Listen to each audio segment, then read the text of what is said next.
지금 통장에 찍힌 금액은 고작 34만 9천 원. 나라에서 주는 기초연금이 전부입니다. 국민연금 한 푼도 없습니다. 받을 자격이 안 되니까요. 이게 오늘 대한민국 70대 어르신들의 현실입니다. 그리고 충격적인 사실은 이런 분들이 주변에 한두 명이 아니라는 겁니다. 오늘 이 영상을 끝까지 보시면 왜 이런 일이 생겼는지, 지금 내 부모님은 괜찮은지, 그리고 지금이라도 할 수 있는 게 뭔지 정확히 알게 되실 겁니다. 끝까지 봐주세요. 이건 남의 이야기가 아닙니다. 안녕하세요. 여러분의 노후를 함께 준비하는 채널입니다. 오늘은 많은 분들이 궁금해 하시지만 막상 물어보기 어려우셨던 주제를 아주 솔직하게 다뤄보려고 합니다. 바로 이겁니다. 국민연금을 한 푼도 못 받는 70대 어르신들이 얼마나 되는지, 기초연금 34만 9천 원으로 한 달을 어떻게 버티는지, 그리고 이 문제가 왜 생겼고 지금 우리는 어떤 준비를 해야 하는지, 어렵고 복잡한 말은 다 빼고 여러분이 바로 이해하실 수 있도록 쉽게 설명해 드릴게요. 이 영상이 도움이 되셨다면 좋아요와 구독 부탁드립니다. 주변에 이런 상황인 어르신이 계신다면 영상을 공유해 주세요. 자, 그럼 시작합니다. 먼저 숫자 하나를 보여드리겠습니다. 2024년 기준으로 대한민국 65세 이상 어르신들의 빈곤율은 35.9%입니다. OECD 회원국 평균의 무려 3배에 달하는 수치입니다. 다시 말씀드리면 우리나라 어르신 10명 중 3명, 4명은 가난한 노인입니다. 세계에서 가장 잘 산다는 선진국들 사이에서 우리나라는 노인 빈곤율 1위라는 불명예를 갖고 있는 겁니다. 그런데 이게 단순히 통계 숫자가 아닙니다. 여러분의 부모님이, 이웃집 할머니가, 동네 어르신이 그 숫자 안에 포함되어 있을 수 있습니다. 이 현실을 제대로 이해하려면 먼저 국민연금이 어떻게 되어 있는지부터 살펴봐야 합니다. 국민연금 제도 언제 시작했을까요?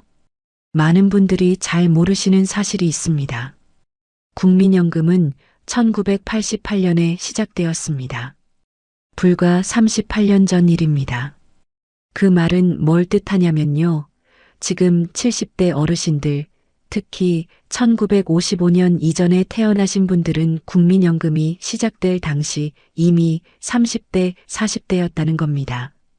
직장에 다니셨더라도 가입 기간이 짧을 수밖에 없었고, 자영업자나 농사를 지으신 분들, 또는 가정주부로 평생 살아오신 분들은 아예 가입을 못하신 경우가 많았습니다. 국민연금을 받으려면 최소 10년, 즉 120개월을 납부해야 합니다. 근데 나이가 들어서 제도가 생겼으니 10년을 채우기가 쉽지 않았던 거죠. 가입하고 싶어도 할 수 없었던 시간이 너무 많았던 겁니다. 국민연금 못 받는 어르신이 얼마나 될까요? 2025년 현재 기준으로 65세 이상 어르신 중 국민연금을 받고 계신 분은 약 692만 명 정도입니다. 그런데 2025년 기준 65세 이상 어르신 인구는 약 1,000만 명이 넘습니다. 즉, 어르신 인구의 약 30%, 40%는 국민연금을 전혀 받지 못한다는 뜻이 됩니다. 특히 70대 이상으로 올라가면 이 비율은 더 높아집니다. 오랫동안 전업주부로 사셨던 어머니들, 농촌에서 농사만 지으셨던 아버지들, 소규모 가게를 운영하다 폐업하신 분들, 이런 분들은 국민연금과 인연이 거의 없으셨습니다. 그렇다면 이분들은 어떻게 살고 계실까요? 기초연금 하나로 버티는 삶. 바로 기초연금에 의존하고 계십니다. 기초연금은 만 65세 이상 어르신 중 소득이 하위 70%에 해당하면 받을 수 있는 나라의 지원금입니다. 2026년 1월부터는 월 최대 34만 9,700원으로 올랐습니다. 2025년에 비해 7,190원 인상된 금액이죠. 단독가구 기준으로 월 소득 인정액이 247만 원 이하면 받을 수 있고 부부가구는 395만 2천 원 이하면 받을 수 있습니다. 2026년 기준으로 기초연금 수급 대상자는 약 779만 명으로 예상됩니다. 2027년에는 800만 명을 넘어설 전망이고요. 그런데 여기서 정말 중요한 질문이 나옵니다.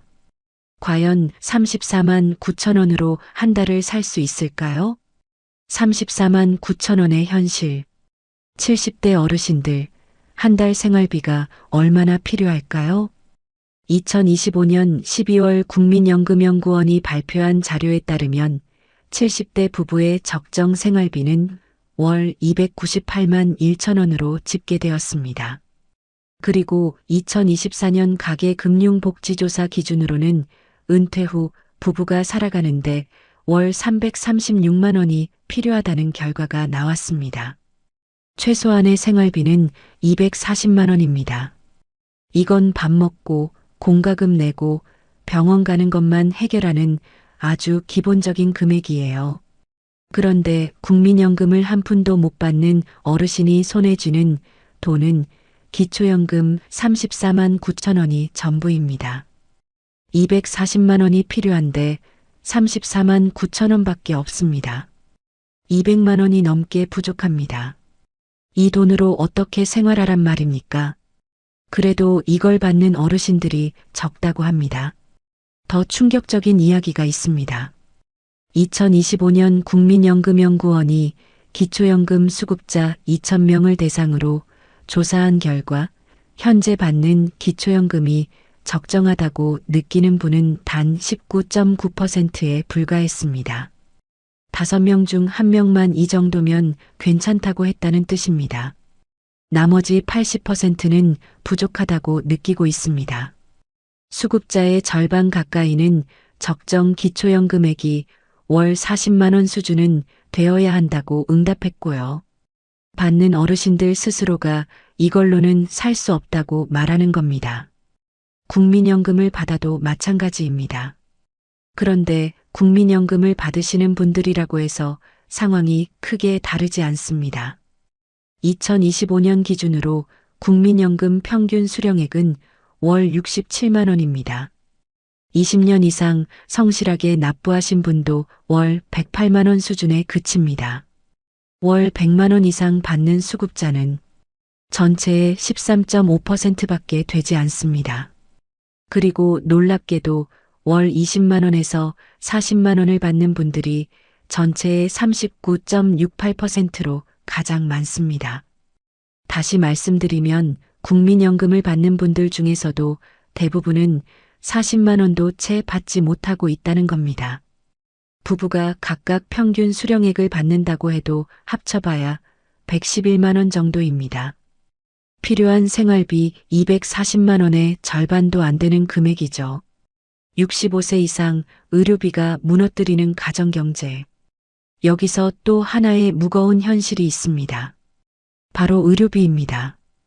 65세 이상 어르신의 월평균 진료비는 42만 9천 원입니다. 전체 평균의 무려 2.6배에 달하는 금액이에요. 2024년 기준으로 65세 이상 어르신들의 건강보험 진료비는 50조 원을 넘어 전체 의료비의 44.9%를 차지했습니다. 암이나 중풍, 치매 같은 큰 병이 생기면 이야기가 완전히 달라집니다. 중증 질환이 발병하면 월 100만 원에서 150만 원이 추가로 필요하고 간병인을 고용할 경우엔 월 300만 원이 넘는 비용이 나가기도 합니다. 기초연금 34만 9천 원으로 의료비를 감당하는 건 사실상 불가능합니다. 그래서 많은 어르신들이 아파도 병원에 안 가십니다. 돈이 무서워서요. 아픈 걸 참고 참다가 더 크게 아프게 되는 악순환이 반복됩니다. 이건 개인의 잘못이 아닙니다. 여기서 아주 중요한 이야기를 드려야 합니다. 지금 국민연금이 없는 70대 어르신들을 두고 젊었을 때 준비를 안 해서 그렇다고 말하는 분들이 있습니다. 하지만 이건 정말 잘못된 생각입니다. 국민연금 제도 자체가 1988년에 시작되었는데 어떻게 1988년 이전부터 준비를 하라는 말입니까? 제도가 없었는데 어떻게 가입을 합니까? 당시 70대 어르신들은 6.25 전쟁이 끝난 직후 폐허 위에서 나라를 다시 세웠던 분들입니다. 경제 개발을 위해 온몸으로 일했던 분들입니다. 그분들이 일해서 번 돈이 지금 대한민국의 기초가 되었습니다.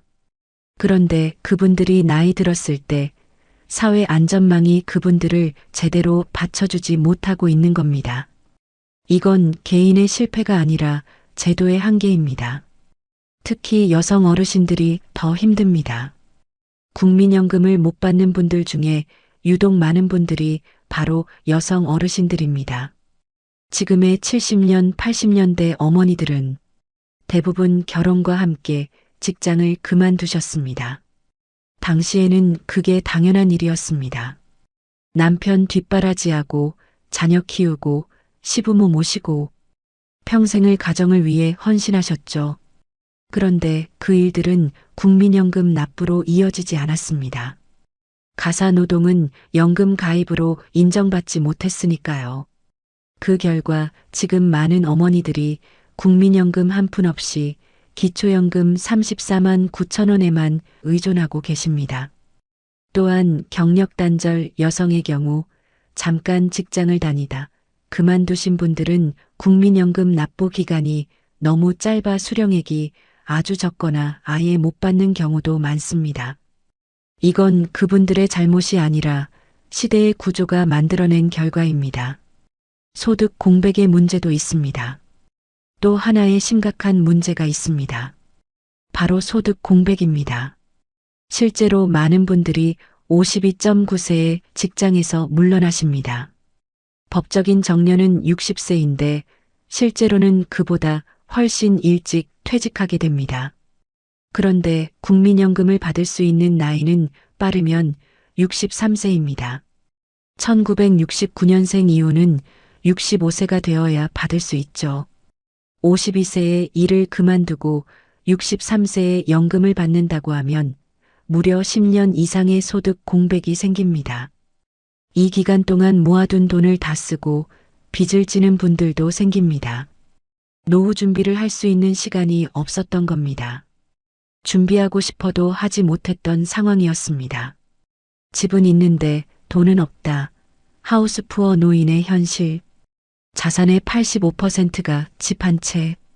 대한민국 어르신들의 자산 구조에서 특이한 점이 있습니다. 한국개발연구원, 즉 KDI에 따르면 우리나라 고령자의 자산 중 실물 자산 비율이 85.1%에 달합니다. 미국은 57.8%, 일본은 37%인데 비해 훨씬 높습니다. 쉽게 말씀드리면 어르신들의 재산 대부분이 집 한 채라는 뜻입니다.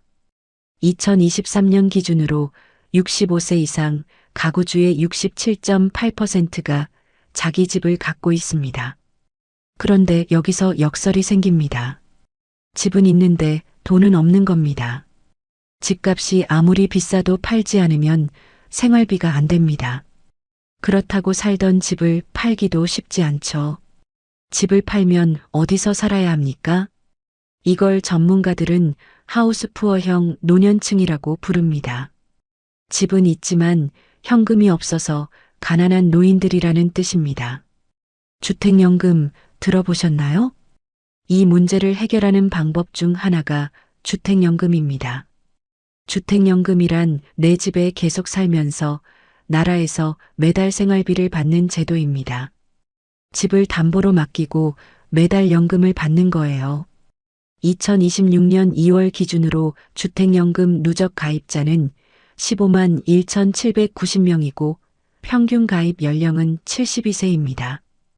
평균 주택가격 3억 9,700만 원 기준으로 매달 127만 원을 받을 수 있습니다. 집값이 3억이면 월 92만 원, 5억이면 월 153만 원을 받을 수 있습니다. 예를 들어 20년 이상 국민연금을 납부한 분이 주택연금을 함께 받으면 국민연금 108만 원에 주택연금 127만 원을 더해서 월 235만 원 정도를 받을 수 있습니다. 최소 생활비 240만 원에 근접하게 됩니다. 그런데 국민연금 평균 수령자 기준으로 계산하면 국민연금 67만 원에 주택연금 127만 원을 더하면 194만 원입니다. 여기서 의료비 40만 원 이상을 빼면 다시 부족해집니다. 더 큰 문제는 주택연금 가입률이 너무 낮다는 겁니다. 65세 이상 가구주의 주택연금 가입률은 고작 2.5%에 불과합니다. 제도는 있는데 잘 활용하지 못하고 계신 거죠. 지금 일하는 어르신들, 그리고 앞으로의 전망. 노인들이 일을 해야만 하는 나라. 2025년 기준으로 55세에서 64세 사이 고령자 고용률은 70.5%를 기록했습니다. 4년 연속 상승하면서 처음으로 70%를 넘어선 겁니다. 이건 좋은 소식처럼 들릴 수 있지만 실상은 그렇지 않습니다. 일을 좋아서 하시는 분들도 계시지만 생계 때문에 어쩔 수 없이 일하시는 분들이 훨씬 더 많습니다. 마트 계산대, 아파트 경비, 환경미화. 70대 어르신들이 새벽부터 밤까지 일하고 계십니다. 쉬어야 할 나이에 아픈 몸을 이끌고 일터로 나가십니다. 왜냐하면 기초연금 34만 9천 원으로는 살 수 없기 때문입니다. 국민연금연구원이 발표한 2024년 국민노후보장 패널 조사에 따르면 50세 이상 응답자의 66%가 정년 연장에 찬성한다고 답했고 평균적으로 66.3세까지 일하고 싶다고 했습니다.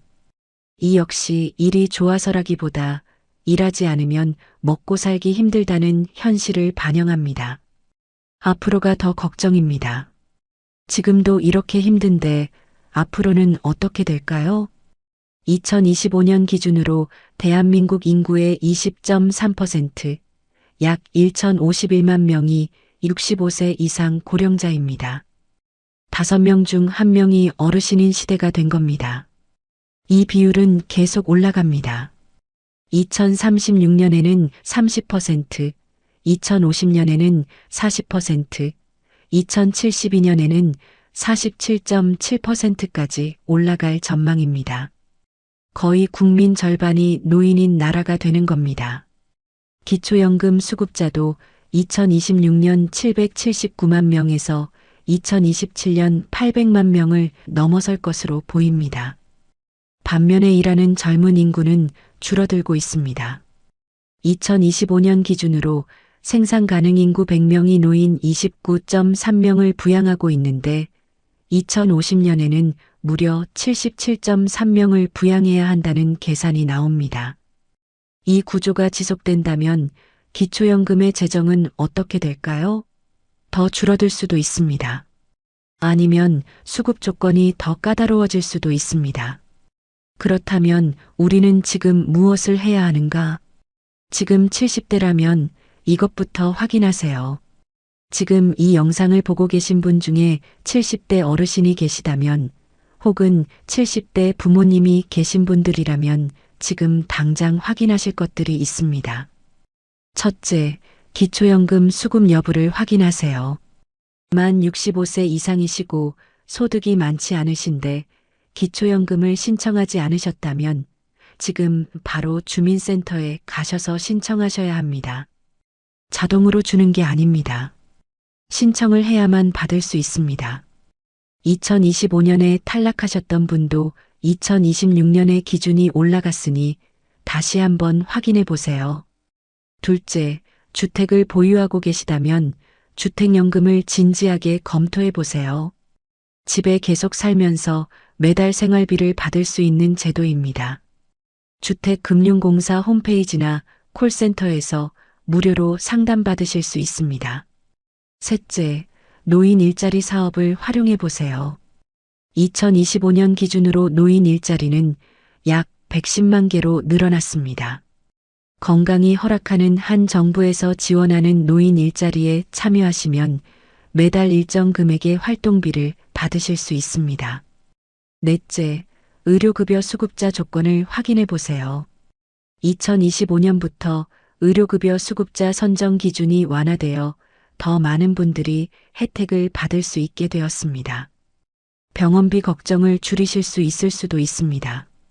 지금 50대, 60대라면 이것을 준비하세요. 지금 이 영상을 보시는 50대, 60대 분들 아직 늦지 않았습니다. 하지만 지금 바로 시작하셔야 합니다. 국민연금공단에 따르면 1인 가구 적정 노후 생활비는 177만 원, 부부 기준으로는 277만 원이 필요합니다. 그런데 국민연금 평균 수령액은 월 67만 원입니다. 2명이 받아도 134만 원 정도밖에 안 됩니다. 277만 원에서 134만 원을 빼면 매달 143만 원이 부족합니다. 이 부족한 돈을 어떻게 채울지 지금부터 계획을 세우셔야 합니다. 가장 좋은 방법 중 첫 번째는 국민연금 납부 기간을 늘리는 겁니다. 소득이 없는 기간에도 임의 가입을 통해 국민연금을 납부할 수 있습니다. 가입 기간이 길어질수록 받는 금액이 늘어납니다. 두 번째는 개인형 퇴직연금, 즉 IRP와 연금저축을 활용하는 겁니다. 세액공제 혜택도 있고 노후에 연금으로 받을 수 있어서 일석이조입니다. 세 번째는 건강을 지키는 겁니다. 의료비가 노후를 가장 많이 흔드는 요인입니다. 지금 건강에 투자하는 것이 노후의 지출을 줄이는 가장 확실한 방법입니다. 네 번째는 주거비를 줄이는 계획을 세우는 겁니다. 은퇴 후 큰 집에서 작은 집으로 이사하고 차이 나는 돈을 생활비로 활용하는 방법도 있습니다. 실제로 주택 다운사이징을 고려하는 가구가 59.7%나 됩니다. 기초연금, 앞으로 더 오를까? 기초연금 인상 논의가 계속되고 있습니다. 기초연금을 더 올려야 한다는 목소리가 계속 커지고 있습니다. 앞서 말씀드렸듯이 기초연금 수급자의 80%가 현재 금액이 부족하다고 느끼고 있습니다. 수급자 절반은 적정 금액이 월 40만 원은 돼야 한다고 했습니다. 한국개발연구원, 즉 KDI에서는 기초연금 선정 기준을 개편해 재정을 효율화하면 2026년부터 38만 7천 원 수준으로 인상할 수도 있고 방식에 따라서는 최대 44만 7천 원까지 올릴 수 있다는 분석을 내놓기도 했습니다. 하지만 이런 인상이 실현되려면 정치적 결단과 사회적 합의가 필요합니다. 재정 문제도 있고 고령화로 인해 수급자가 계속 늘어나는 상황에서 어떻게 재원을 마련할지도 큰 과제입니다. 하나 확실한 건 기초연금이 매년 물가 상승률을 반영해서 조금씩 오른다는 겁니다. 2025년 34만 2,510원에서 2026년 34만 9,700원으로 올랐듯이 앞으로도 조금씩 인상됩니다. 하지만 물가가 오르는 속도를 따라가기엔 아직 부족합니다. 수급 조건 앞으로 더 까다로워질 수도 있습니다. 한 가지 주의하셔야 할 점도 있습니다. 기초연금은 65세 이상 어르신 중 소득 하위 70%에게 줍니다. 그런데 어르신 인구가 급격히 늘어나면 70%에 해당하는 기준 금액도 달라질 수 있습니다. 지금은 단독가구 기준 월 소득인 정액 247만 원 이하면 받을 수 있지만 앞으로 어르신 전체의 소득 수준이 올라가면 이 기준도 변할 수 있습니다. 지금 받고 계신 분도 안심할 수 없고 앞으로 받을 분들도 미리 준비를 해두셔야 합니다. 가족이 함께 알아야 할 것들. 부모님 연금 상황 한번 여쭤보셨나요? 이 영상을 보시는 분들 중에 부모님이 70대, 80대인 분들이 많이 계실 겁니다. 한 가지 부탁드립니다. 다음에 부모님을 만나실 때 한번 여쭤봐 주세요. 어머니, 아버지, 매달 어떤 돈이 들어오세요? 라고요. 많은 어르신들이 자식들한테 힘들다는 말을 못 하십니다. 걱정 끼치기 싫어서, 부담되게 하기 싫어서 그냥 혼자 참으십니다. 냉장고를 열었다가 닫으시면서도 자식들한테는 괜찮아라고 하십니다. 그런데 그냥 한번 여쭤봐 드리는 것만으로 많은 게 달라질 수 있습니다. 기초연금을 신청 안 하셨을 수도 있고, 주택연금을 몰랐을 수도 있고, 노인 일자리 제도를 모르셨을 수도 있습니다. 자녀가 함께 알아봐 드리는 것만으로 부모님 생활이 훨씬 나아질 수 있습니다. 혼자 사시는 어르신이 특히 위험합니다. 텅 빈 방 홀로 식사하는 어르신. 2025년 고령자 통계에 따르면 고령자 가구의 37.8%가 1인 가구입니다. 혼자 사시는 어르신이 10명 중 4명 가까이 된다는 뜻입니다. 혼자 사시는 어르신들은 특히 더 취약합니다. 아파도 도움을 요청할 사람이 없고 복지 정보를 접할 경로도 적고 심리적으로도 매우 외로우십니다. 이런 분들을 위한 노인 맞춤 돌봄 서비스가 있습니다. 혼자 사시는 어르신들을 주기적으로 방문하거나 연락하며 안부를 확인하고 필요한 서비스를 연결해 드리는 제도입니다. 주민센터에 신청하시면 됩니다. 만약 주변에 혼자 사시는 어르신이 계신다면 한번 안부 전화를 드려보세요. 그 한 통의 전화가 누군가에게는 그날의 가장 큰 위로가 될 수 있습니다. 이 사회가 바뀌어야 합니다. 개인의 노력만으로는 한계가 있습니다. 오늘 영상에서 개인이 할 수 있는 준비들을 말씀드렸습니다.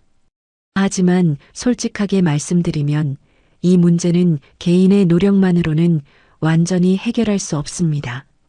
국민연금 제도가 늦게 시작된 것도 개인 잘못이 아니고 경력 단절을 강요받았던 사회 분위기도 개인 잘못이 아닙니다. 52세에 직장에서 쫓겨나야 했던 것도 개인 잘못이 아닙니다. 이건 사회 구조의 문제입니다. 그래서 제도가 바뀌어야 합니다. 기초연금 금액이 더 올라야 하고 국민연금 사각지대에 있는 분들에 대한 지원이 강화되어야 하고 노인 의료비 부담을 줄이는 정책이 필요합니다. 경력 단절, 여성들의 연금 가입 공백을 보완해주는 제도도 더 강화되어야 합니다. 우리가 세금을 내고 선거에 참여하고 목소리를 내는 이유 중 하나가 바로 이런 제도를 더 나은 방향으로 바꾸기 위해서입니다. 여러분의 한 표, 여러분의 한마디가 어르신들의 삶을 바꿀 수 있습니다. 이 세대에게 우리는 빚을 지고 있습니다. 마지막으로 이 이야기를 꼭 드리고 싶습니다. 지금 기초연금 34만 9천 원을 받으며 살고 계신 70대, 80대 어르신들. 이분들은 대한민국이 아무것도 없던 시절에 이 나라를 일으킨 분들입니다. 새벽부터 공장에 나가고 논밭을 갈고 아이를 키우고 전쟁의 폐허 위에서 기적을 만들어냈습니다. 우리가 지금 누리는 이 풍요로움은 그분들이 흘린 땀 위에 세워진 것입니다. 그런데 지금 그분들이 34만 9천 원으로 한 달을 버티고 계십니다. 이건 우리 사회가 반드시 해결해야 할 과제입니다. 단순히 복지의 문제가 아니라 우리가 그분들에게 진 빚을 갚는 일입니다. 오늘 긴 이야기를 끝까지 들어주셔서 진심으로 감사드립니다. 오늘 제가 드린 말씀들을 짧게 정리해 드릴게요. 지금 대한민국 70대 어르신 중 상당수가 국민연금을 한 푼도 받지 못하고 있습니다. 기초연금 34만 9천 원이 유일한 수입인 분들이 많습니다. 그런데 70대가 살아가는데 필요한 최소 생활비는 240만 원이고 적정 생활비는 300만 원 가까이 됩니다.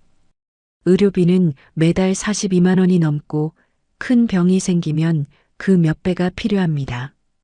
이건 개인의 잘못이 아니라 제도의 한계이고 시대의 구조가 만들어낸 결과입니다. 지금 70대 어르신이시라면 기초연금, 주택연금, 노인 일자리, 의료급여 제도를 반드시 확인해 보세요. 지금 50대, 60대라면 국민연금 납부 기간을 늘리고 IRP와 연금저축을 활용하고 건강을 최우선으로 챙기세요. 그리고 부모님께 한번 전화해 보세요. 어머니, 요즘 살림살이 어떠세요? 라고요. 그 한마디가 어쩌면 부모님의 삶을 바꾸는 시작이 될 수 있습니다. 이 영상이 도움이 되셨다면 좋아요와 구독 부탁드립니다. 주변에 이런 상황인 어르신이 계신다면 영상을 공유해 주세요. 이 정보가 필요한 분들에게 꼭 닿을 수 있도록 도와주세요. 감사합니다. 여러분, 혹시 이런 경험 있으세요? 자식한테 전화 한 통 오기만을 기다리면서 하루 종일 핸드폰만 쳐다보고 계신 거. 몸은 아픈데 자식들 걱정시킬까봐 괜찮다고 말하는 거. 가기 싫은 모임인데 관계 끊어질까봐 억지로 나가는 거. 이웃 사람들 말 한마디에 밤새 뒤척이는 거. 그리고 60이 넘었는데도 여전히 자식 눈치 보면서 하고 싶은 말 꾹꾹 참고 사는 거 말이에요. 저는 오늘 여러분께 아주 중요한 이야기를 하나 하려고 합니다. 60 넘으면 절대로 하면 안 되는 5가지에 대해서요. 이거 정말 심각합니다. 지금 이 순간에도 전국에 있는 수백만 명의 시니어분들이 이 5가지 때문에 괴로워하고 계세요. 통계 보니까 60대 이상 어르신 중에 73%가 자식 관계 때문에 스트레스 받는다고 답했어요. 73%요. 이게 말이 됩니까? 평생 자식 위에 살았는데 말이에요. 이 영상 끝까지 보시면 여러분 인생이 확실히 달라질 겁니다. 그리고 영상 후반부에 아주 중요한 실천 방법도 알려드릴 테니까 절대 중간에 나가시면 안 됩니다. 자, 그리고 시작하기 전에 한 말씀만 드릴게요. 여러분, 이 영상이 조금이라도 도움이 되신다 싶으시면 구독 버튼 한번 꾹 눌러주시고요. 좋아요도 살짝만 눌러주세요. 그리고 알림 설정까지 해주시면 앞으로 더 좋은 내용으로 찾아뵐 수 있습니다. 여러분의 작은 응원 하나하나가 저한테는 정말 큰 힘이 되거든요. 진심으로 감사드립니다. 자, 그럼 이제 본격적으로 시작해 볼까요? 첫 번째, 자식 전화에 목매지 마세요. 안 오면 거기까지입니다. 이거 정말 가슴 아픈 이야기인데요. 제가 아는 한 분이 계세요. 올해 66살 되신 김순자 씨라고 하죠. 이분이 저한테 하소연하시는 거예요. 아들이 결혼하고 나서는 전화를 거의 안 한대요. 처음에는 한 달에 한 번, 그 다음엔 2달에 한 번, 이제는 명절 때나 연락 온다고요. 그래서 이분이 뭘 하시냐면요. 아침에 일어나서부터 핸드폰을 손에 쥐고 계세요. 혹시나 아들한테 전화 올까봐, 카톡 올까봐, 그렇게 하루 종일 기다리는 거예요. 밥 먹을 때도, 화장실 갈 때도, 산책 나갈 때도 핸드폰을 놓지 않으세요. 그러다가 진짜 전화가 오면요. 너무 반가워서 목소리가 떨린대요. 그런데 아들은 뭐라고 하냐? 엄마 바빠서 그래. 나중에 전화할게. 이러고 3분 만에 끊어버린대요. 이분 얘기 들으면서 제 가슴이 너무 아팠어요. 근데 이게 한두 분 얘기가 아니에요. 주변에 보면 정말 많으세요. 자식 전화만 기다리다가 하루를 다 보내시는 분들. 심지어 어떤 분은 자식이 전화 안 온다고 우울증까지 걸리셨어요. 병원에서 항우울제 처방받아서 드시고 계신다고요. 이게 정상입니까? 평생 그 자식 키우느라 고생하신 분이 왜 이렇게까지 되어야 하는 거예요? 여러분, 제가 말씀드리고 싶은 건 이거예요. 자식은 자식 인생이 있어요. 자식도 바빠요. 직장 생활하고 본인 가정 꾸리고 애들 키우느라 정신없어요. 우리가 젊었을 때 생각해 보세요. 우리도 우리 부모님한테 매일 전화 드렸나요? 솔직히 아니잖아요. 그때는 우리도 바빴으니까. 그런데 왜 우리는 자식한테 매일 연락 오기를 바라는 걸까요? 이게 바로 집착이에요. 건강하지 못한 집착. 통계 자료 하나 보여드릴게요. 한국 노인학회에서 조사한 거예요. 60대 이상 부모 중에서 자식과의 연락 빈도에 스트레스를 받는다고 답한 분이 68%였어요. 그런데 재미있는 건요, 자식과 연락 빈도가 적어도 본인의 삶에 만족한다고 답한 분들도 42%나 됐어요. 이게 무슨 뜻일까요? 자식 전화에 목매지 않는 사람들은 오히려 더 행복하다는 거예요. 실제로 제가 아는 한 분은 완전히 생각을 바꾸셨어요. 72살 되신 박영수 씨인데요. 이분도 예전에는 자식들 전화만 기다렸대요. 그런데 어느 날 깨달았대요. 아, 내가 왜 이러고 사나? 내 인생은 뭐가 되는 거야? 그래서 아예 생각을 바꿨어요. 자식들 바쁘니까 내가 먼저 전화하지도 않기로 했대요. 대신 본인 인생을 사는 거예요.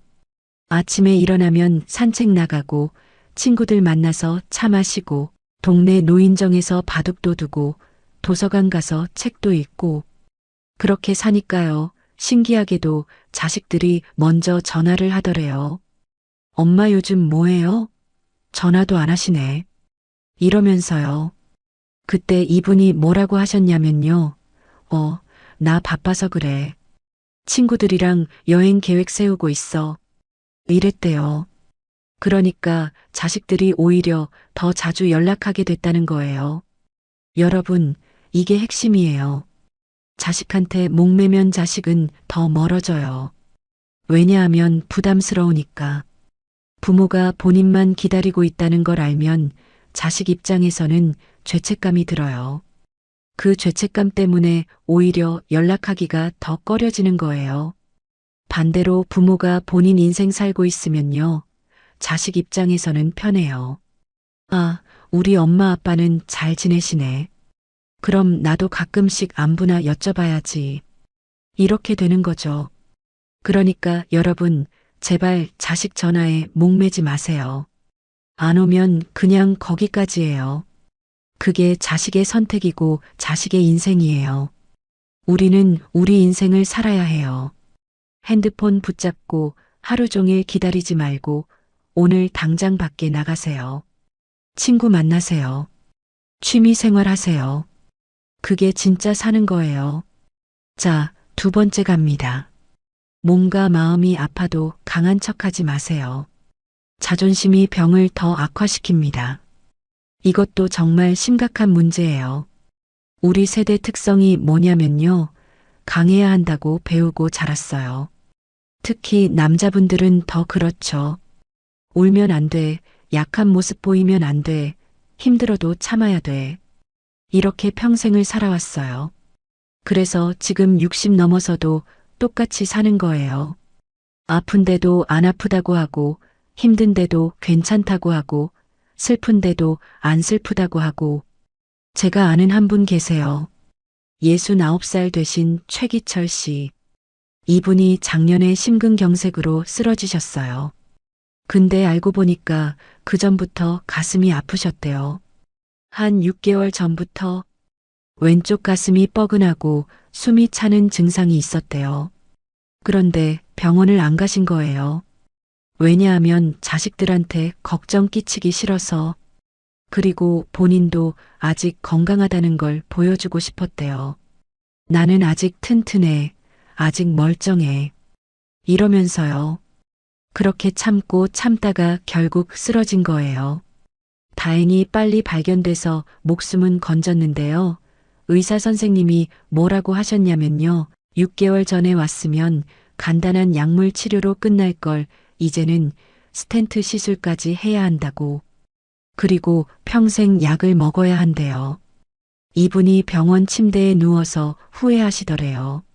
내가 왜 그랬을까? 진작 병원 갔으면 이렇게까지 안 됐을 텐데. 자존심 때문에 내 몸 망쳤네. 이러시면서 눈물 흘리시더래요. 제가 병문안 갔을 때 이분한테 여쭤봤어요. 왜 그렇게 참으셨어요? 그랬더니 이분이 뭐라고 하시냐면요. 나도 모르겠다. 그냥 약한 모습 보이기 싫었다. 자식들한테 짐이 되기 싫었다. 그리고 솔직히 나이 들면서 자꾸 병원 가면 자식들이 나를 늙은이 취급할 것 같았다. 이렇게 말씀하시더라고요. 여러분, 이게 바로 우리 세대의 비극이에요. 강한 척 하다가 정말로 큰 병 걸리는 거. 통계 보면요. 60대 이상 남성 중에서 건강 이상 증상을 느끼고도 병원 가지 않는 비율이 57%예요. 절반이 넘어요. 여성은 그나마 나아서 38%인데 그래도 이것도 높은 수치죠. 왜 안 가냐고 물어봤더니 대답이 뭔지 아세요?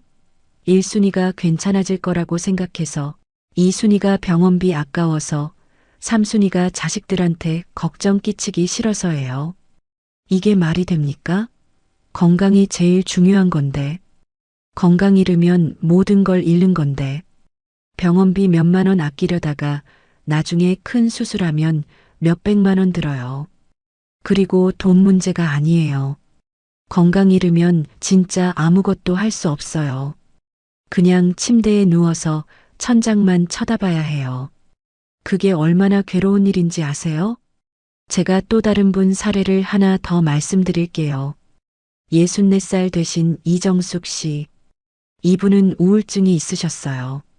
남편 돌아가시고 혼자 사시면서 우울감이 심해졌대요. 아침에 일어나기도 싫고 밥맛도 없고 친구 만나기도 귀찮고 그냥 하루 종일 집에만 있고 싶었대요. 전형적인 우울증 증상이죠. 근데 이분이 누구한테도 말을 안 했어요. 자식들한테도 안 하고 친구들한테도 안 하고. 왜냐하면 남들이 뭐라고 할까봐. 나이 먹어서 정신까지 이상해졌네. 이러면 어떡하나. 그렇게 혼자 끙끙 앓다가요. 결국 자식이 알게 됐어요. 어느 날 딸이 깜짝 방문했는데 집이 엉망이고 엄마가 며칠째 씻지도 않으신 걸 보고 깜짝 놀라서 바로 병원 모시고 갔대요. 의사 선생님이 진단하시길 중등도 우울증이래요. 그리고 하신 말씀이 진작 왔으면 상담 치료만으로도 충분했을 텐데 이제는 약물 치료도 병행해야 한다고. 이분도 그제서야 후회하시더래요. 왜 진작 말하지 않았을까? 왜 혼자 참았을까? 강한 척 하려다가 나만 힘들었네. 이러시면서요.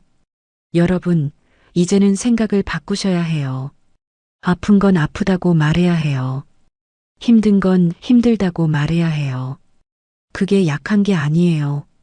그게 정상이에요. 오히려 아픈데 참는 게 비정상이에요. 자존심이 뭐가 중요해요. 자존심 지키려다가 병 키워서 자식들한테 진짜 큰 짐이 되면 그때는 어떡하려고요. 차라리 지금 솔직하게 말하고 치료받는 게 자식한테도 훨씬 덜 부담되는 거예요. 그리고요, 자식들도 사실은 알고 싶어 해요. 부모님이 어디 아프신지, 뭐가 힘드신지. 그래야 도와드릴 수 있으니까. 근데 부모가 계속 괜찮다, 괜찮다 하면 자식 입장에서는 정말 괜찮은 줄 알아요. 그러다가 나중에 큰 병으로 발견되면 자식들이 오히려 더 속상해해요. 왜 진작 말씀 안 하셨어요? 우리가 뭐라도 했을 텐데. 이러면서요. 그러니까 여러분, 제발 강한 척 하지 마세요. 아프면 아프다고 말하세요. 병원 가세요. 약 드세요. 그게 진짜 용기예요. 그게 진짜 강한 거예요. 자기 건강 솔직하게 인정하고 관리하는 게 진짜 멋진 사람이에요. 자, 이제 세 번째 갑니다. 억지로 하는 약속은 피하세요. 안 가도 아무 일 일어나지 않습니다. 이거 진짜 공감하시는 분 많으실 거예요.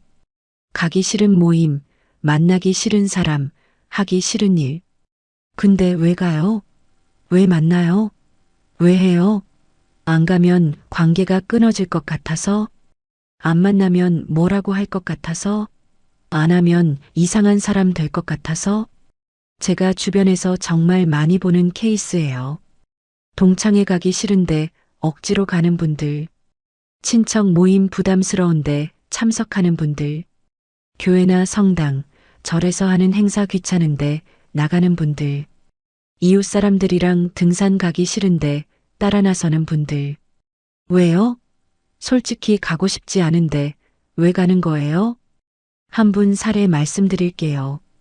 65살 되신 강명희 씨. 이분은 고등학교 동창회에 빠짐없이 참석하셨대요. 3개월에 한 번씩 하는 모임인데 한 번도 안 빠지고 가셨어요. 근데 사실은 가기 싫으셨대요. 왜냐하면 거기 가면 맨날 자랑 얘기만 하거든요. 누구는 자식이 대기업 다닌다. 누구는 손주가 몇 명이다. 누구는 아파트를 몇 채 가지고 있다. 이런 얘기만 하니까 듣기가 괴로우신 거예요. 이분은 남편이 일찍 돌아가셔서 혼자 자식 키우느라 고생하셨고 지금도 월세 사시거든요. 그러니까 그런 얘기 들으면 기분이 안 좋을 수밖에 없죠. 근데 이분이 왜 계속 갔냐면요. 안 가면 친구들이 나를 무시할 것 같아서, 나를 왕따시킬 것 같아서, 그래서 억지로 갔대요. 가기 전날부터 스트레스 받고 갔다 와서도 며칠 동안 기분이 안 좋고 그렇게 몇 년을 고생하신 거예요. 그러다가 작년에 용기 내서 한 번 안 가봤대요. 그냥 핑계대고 몸이 안 좋아서 못 가겠다고. 그랬더니 어떻게 됐을 것 같아요? 아무 일도 안 일어났대요. 친구들한테 연락도 안 왔어요. 뭐라고 하는 사람도 없었어요. 그냥 그렇게 넘어갔어요. 그래서 이분이 깨달으신 거예요. 아, 내가 괜히 혼자 걱정했구나. 안 가도 아무 일도 안 생기는구나. 그 뒤로는 가고 싶을 때만 가신대요. 가기 싫으면 안 가고. 그렇게 사니까요. 훨씬 편하시대요. 스트레스도 없고 마음도 가벼워지고. 여러분, 이게 핵심이에요. 안 가도 아무 일 안 일어나요. 진짜예요. 우리가 생각하는 것만큼 남들은 우리한테 관심 없어요. 우리가 동창회에 안 가든 친척 모임에 안 가든 사람들은 금방 잊어버려요. 한두 번 어디 갔냐고 물어볼 수는 있어도 그게 끝이에요. 그 이상도 그 이하도 아니에요. 그리고 진짜 친구, 진짜 소중한 관계라면요. 한두 번 약속 안 잡았다고 끊어지지 않아요. 진짜 친구는 이해해줘요. 아, 요즘 바쁘구나. 몸이 안 좋구나. 괜찮아. 다음에 보자. 이러는 게 진짜 친구예요. 반대로 한두 번 안 만났다고 삐지고 뭐라고 하는 사람은요. 그건 진짜 친구가 아니에요. 그런 관계는 정리하는 게 나아요. 그리고 또 하나 억지로 하는 약속은 나한테도 안 좋지만 상대방한테도 안 좋아요. 왜냐하면 내가 억지로 가면 표정이나 행동에서 티가 나거든요. 아무리 숨기려고 해도 나와요. 그럼 상대방도 눈치채요. 저 사람 오늘 기분 안 좋네. 별로 안 오고 싶었나 봐. 이렇게 되면 오히려 관계가 더 안 좋아지는 거예요. 차라리 솔직하게 오늘은 몸이 안 좋아서 못 가겠다. 다음에 보자. 이렇게 하는 게 훨씬 나아요. 제가 또 한 분 사례 말씀드릴게요. 71살 되신 김태수 씨. 이분은 매주 일요일마다 등산 모임에 나가셨어요. 근데 사실은 등산이 너무 힘드셨대요. 무릎도 아프고 숨도 차고. 그런데 왜 갔냐면요. 거기 사람들이랑 관계 유지하려고. 나중에 혹시 뭐 부탁할 일 있을 수도 있잖아요. 그래서 억지로 갔는데요. 어느 날 등산 중에 넘어져서 발목을 다치셨어요. 인대가 늘어나서 한 달 동안 깁스하고 지내셨대요. 그때 이분이 생각하신 거예요. 내가 왜 이러고 사나? 하기 싫은 걸 억지로 하다가 다쳤잖아. 이제는 안 하자. 그래서 등산 모임 나가는 걸 그만두셨어요. 처음에는 사람들이 왜 안 나오냐고 연락 왔대요. 그런데 이분이 솔직하게 말씀하신 거예요. 이제 나이도 있고 무릎도 안 좋아서 등산이 힘들다. 이해해달라. 그랬더니 사람들이 다 이해하더래요. 그럴 수 있지. 무리하지 마. 이러면서요. 그리고 이분이 깨달으신 게 뭐냐면요. 진짜 친한 사람들은 그 등산 모임 말고도 따로 만날 수 있다는 거예요. 카페에서 차 마시면서 만나면 되고, 동네에서 산책하면서 만나면 되고, 굳이 힘든 등산을 안 해도 관계는 유지된다는 걸 아신 거예요. 여러분, 우리 인생 얼마 안 남았어요. 솔직히 말해서 60 넘으면 30년, 40년? 길어야 그 정도예요. 그 귀한 시간을 왜 하기 싫은 일 하면서 보내요? 가기 싫은 약속에 시간 낭비하면서 보내요? 그럴 시간에 정말 하고 싶은 일 하세요. 만나고 싶은 사람만 만나세요. 그게 진짜 사는 거예요. 억지 약속은 과감하게 거절하세요. 처음에는 용기가 필요할 거예요.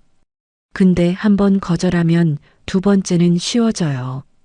그리고 세 번째는 더 쉬워지고, 그렇게 하다 보면 어느새 내가 원하는 삶을 살게 돼요. 자, 네 번째 갑니다. 남의 말에 흔들리지 마세요. 내 인생은 내 것입니다. 이것도 진짜 중요한 얘기예요. 우리 나이 되면요, 주변에서 이것저것 말이 많아요. 특히 이웃 사람들, 친구들, 친척들. 다들 한마디씩 하죠. 너 왜 그렇게 사냐? 너 이렇게 해야 한다. 저렇게 하면 안 된다. 이런 말들. 예를 들어볼까요? 혼자 사시는 분한테는 이렇게 말해요. 혼자 살면 외롭지 않냐? 자식이랑 같이 살지 그래. 요양원이라도 알아보지 그래.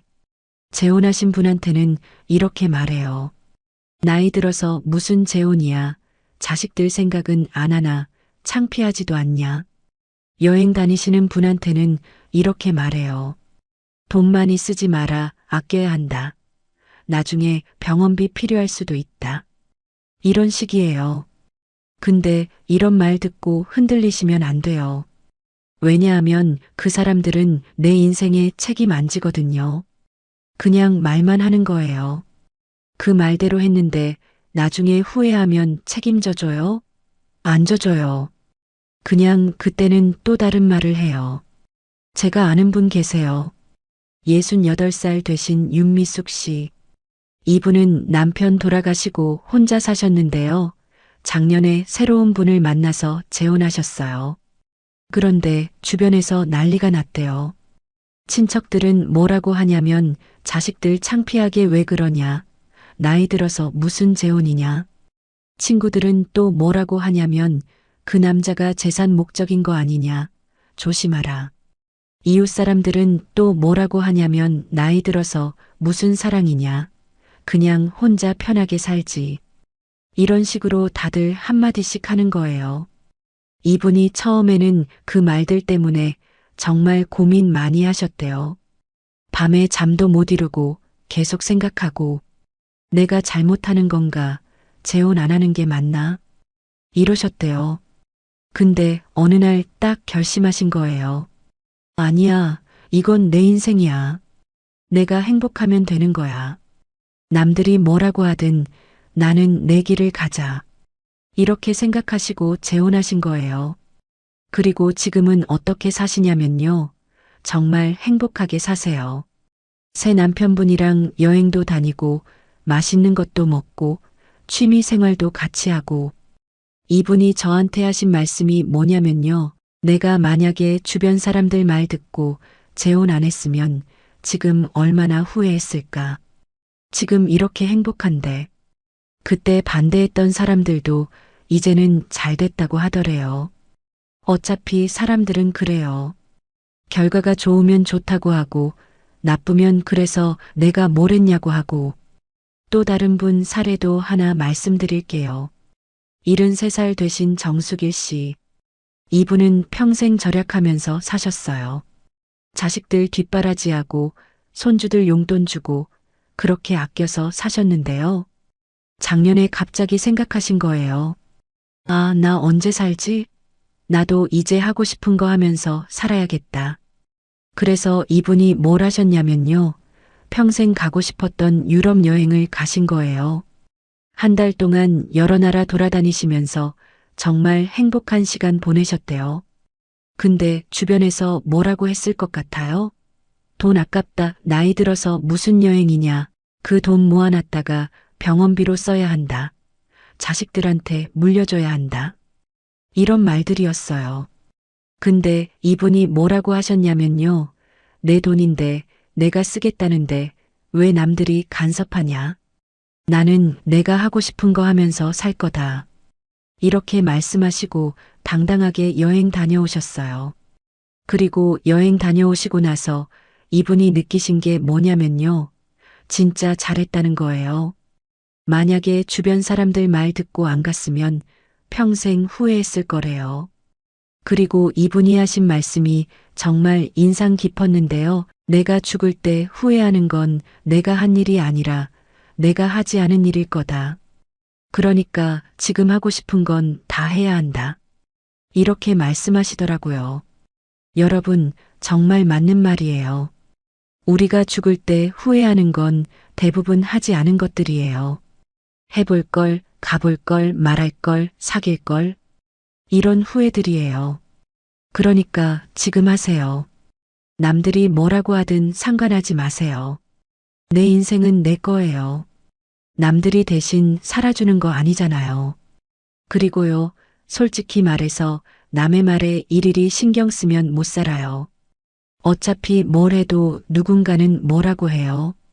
혼자 살면 외롭다고 하고, 같이 살면 불편하다고 하고, 돈 쓰면 낭비한다고 하고, 안 쓰면 구두쇠라고 하고, 어차피 다 뭐라고 해요. 그러니까 신경 끄세요. 내가 행복하면 그게 답이에요. 마지막 5번째입니다. 60이면 이제 자식 눈치 보고 참지 마세요. 참는다고 효도 안 합니다. 이게 정말 핵심 중의 핵심이에요. 우리 세대 부모님들 보면요. 평생을 자식 위해 살았어요. 먹고 싶은 거 참고, 입고 싶은 거 참고, 가고 싶은데 참고, 다 자식 위해서. 자식 교육비, 자식 결혼 자금, 자식 집 마련, 손주 육아. 이렇게 평생을 바쳤어요. 근데 지금도 똑같이 사세요. 60 넘어서도 자식 눈치 보면서 사세요. 자식이 싫어할까봐 하고 싶은 말 못하고, 자식이 부담스러워할까봐 아픈 것도 숨기고, 자식한테 미안해서 돈 쓰는 것도 조심하고. 이게 뭐 하는 짓이에요? 제가 정말 가슴 아팠던 사례 하나 말씀드릴게요. 67살 되신 한영자 씨. 이분은 아들 내외랑 같이 사세요. 그런데 아들 며느리 눈치를 보신대요. 저녁에 텔레비전 보고 싶은데 며느리가 시끄럽다고 하면 안 보시고, 친구 만나고 싶은데 아들이 집에 있으라고 하면 안 나가시고, 먹고 싶은 거 있어도 며느리가 안 해주면 그냥 참으시고, 이렇게 사신 거예요. 그러다가 작년에 이분이 쓰러지셨어요. 스트레스성 위궤양이래요.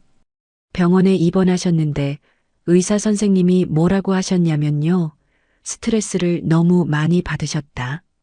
마음의 병이 몸의 병으로 온 거다. 환경을 바꾸셔야 한다. 이렇게 말씀하시더래요. 그때 이분이 깨달으신 거예요. 아, 내가 너무 참고 살았구나. 내 인생이 뭐가 됐나? 그래서 퇴원하시고 나서 아들한테 말씀하신 거예요. 나는 이제 내가 하고 싶은 대로 살겠다. 너희가 싫으면 나는 나가서 살겠다. 이렇게 단호하게 말씀하셨대요. 그랬더니 아들이 놀라서 뭐라고 했냐면요. 엄마 왜 그러세요? 저희가 뭘 잘못했어요. 이러더래요. 그래서 이분이 그동안 참았던 얘기를 다 하신 거예요. 나는 이런 게 힘들었다. 저런 게 힘들었다. 앞으로는 이렇게 살고 싶다. 이렇게요. 그랬더니 아들 며느리가 미안하다고 하더래요. 몰랐다고. 엄마가 괜찮은 줄 알았다고. 앞으로는 엄마 하고 싶은 대로 하시라고. 이러더래요. 지금은 이분이 훨씬 편하게 사세요. 하고 싶은 말 하시고, 하고 싶은 것 하시고. 그랬더니 신기하게도 아들 며느리랑 관계가 오히려 더 좋아졌대요. 왜냐하면 속에 있던 게 다 풀렸으니까. 여러분, 이게 진리예요. 참는다고 관계가 좋아지는 게 아니에요. 오히려 참으면 속에서 응어리가 쌓여요. 그 응어리가 언젠가는 폭발해요. 그러면 관계가 완전히 망가져요. 차라리 처음부터 솔직하게 말하는 게 나아요. 내가 이런 게 불편하다. 이런 게 힘들다. 이렇게 말하면 자식들도 알아요. 아, 우리 부모님이 이런 걸 원하시는구나. 그럼 맞춰드려야겠다. 이렇게 생각하는 거예요. 그리고요, 솔직히 말해서 요즘 자식들은 효도 안 해요. 이건 제가 과격하게 말하는 게 아니라 사실이에요. 옛날 우리 부모님 세대처럼 자식들이 부모 모시고 살고 부모 용돈 드리고 이런 시대가 아니에요. 요즘 자식들은 본인들 살기도 바빠요. 경제적으로도 힘들고 직장 생활도 힘들고 애들 키우기도 힘들어요. 그러니까 부모한테까지 신경 쓸 여유가 없어요. 통계 보면요. 60대 이상 부모 중에서 자식한테 경제적 지원받는 비율이 23%밖에 안 돼요. 10명 중에 2명밖에 안 받는다는 거예요. 나머지 8명은 다 본인 돈으로 살아요. 국민연금, 기초연금, 저축한 돈, 이런 걸로 살아요. 그런데 왜 자식 눈치를 봐요? 자식이 나한테 뭘 해줬다고? 그리고 자식들이 진짜로 원하는 게 뭔지 아세요? 자식들은 부모가 건강하고 행복하게 사시는 게 제일 좋대요. 부모가 아프거나 우울하거나 외로워하시는 게 제일 부담스럽대요. 그러니까 우리가 자식 눈치 보면서 참고 사는 건 오히려 자식한테 안 좋은 거예요. 차라리 당당하게 내 하고 싶은 대로 살면서 건강하고 행복하게 사는 게 자식한테도 좋은 거예요. 제가 마지막으로 한 분 더 소개해 드릴게요. 69살 되신 서동혁 씨. 이분은 평생 자식 위에 사셨어요. 돈도 다 자식한테 쓰고, 시간도 다 자식한테 쓰고, 그런데 자식들이 효도를 안 했어요. 명절에도 안 오고, 전화도 잘 안 하고, 생일에도 연락 없고, 이분이 얼마나 서운하셨겠어요. 그런데 이분이 어느 날부터 생각을 바꾸셨어요. 내가 왜 자식들 눈치를 보면서 살았나? 이제는 나를 위해 살자. 그래서 이분이 뭘 하셨냐면요. 그동안 모아둔 돈으로 하고 싶었던 것들을 다 하기 시작하신 거예요. 새 옷도 사고, 맛있는 음식도 사 먹고, 여행도 가고, 취미 생활도 하고, 그렇게 사니까요. 행복하시더래요. 그리고 신기하게도 자식들이 연락을 하기 시작했대요. 아버지 요즘 뭐 하세요? 왜 연락 안 하세요? 이러면서요. 이분이 저한테 하신 말씀이 뭐냐면요. 내가 자식들 붙잡고 있을 때는 자식들이 부담스러워서 멀어졌는데 내가 놓아주고 내 인생을 사니까 오히려 자식들이 관심을 가지더라. 이게 아이러니다. 이렇게 말씀하시더라고요. 여러분, 정말 그래요. 자식한테 집착하고 자식 눈치 보면서 살면 자식들은 오히려 부담스러워해요. 반대로 우리가 당당하게 우리 인생을 살면 자식들도 편해요. 그리고 그때 진짜 건강한 부모 자식 관계가 만들어지는 거예요. 그러니까 여러분, 제발 이제는 참지 마세요. 60이면 충분히 살았어요. 이제는 내가 하고 싶은 대로 살 자격이 있어요. 자식 눈치 보지 말고 하고 싶은 말하고 하고 싶은 거 하고 먹고 싶은 거 먹고 가고 싶은 데 가세요. 그게 진짜 사는 거예요. 참는다고 효도받는 거 절대 아니에요. 오히려 당당하게 살아야 자식들도 부모를 존경해요. 자, 여러분. 오늘 제가 말씀드린 5가지 기억하시죠? 첫째, 자식 전화에 목매지 마세요. 둘째, 강한 척하지 마세요. 셋째, 억지 약속은 피하세요. 넷째, 남의 말에 흔들리지 마세요. 다섯째, 자식 눈치 보고 참지 마세요. 이 5가지만 지켜도 여러분의 노후가 완전히 달라질 겁니다. 진짜예요. 제가 오늘 이 얘기를 한 이유는요.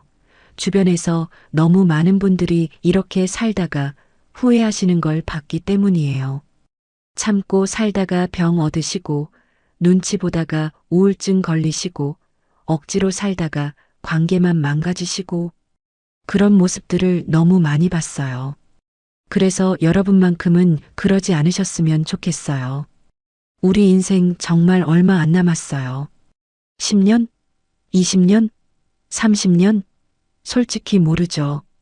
내일 무슨 일이 생길지도 모르고. 그러니까 오늘 하세요. 지금 하세요. 내일로 미루지 마세요.